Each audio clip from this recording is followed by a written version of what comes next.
Virvan varvon tuoreeks, terveeks, tulevaksi vuodeksi, pizza sulle, palkka mulle. Kiitos.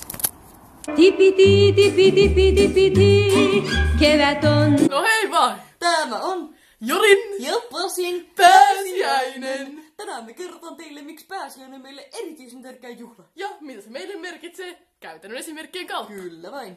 Hei, Pasi, mikä siellä tuossa poskessa on? No, minä tässä pari viikkoa sitten päätin tämmöisen pitkän pohdinnan jälkeen, että mä käyn luomileikkauksessa. Oho! Kyllä, otin tämmöisen luomen siirron. Oi, sopii kun nenäpää. Oi, kiitos. Munajahtiin!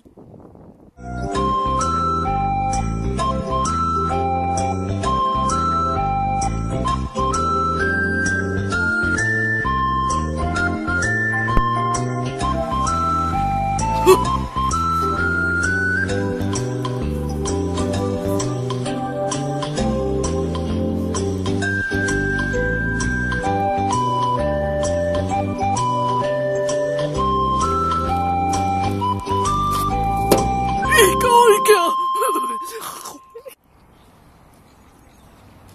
Pasi! Pasi! Minä voin tätä jahdin, minä löysin mämmiä! Mämmiä?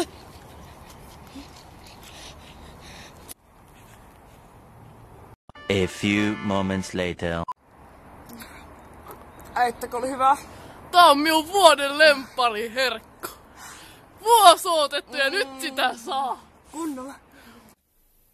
Juri, Pasi, voisit sä ottaa ne munat pöydälle nyt? No minä kautta.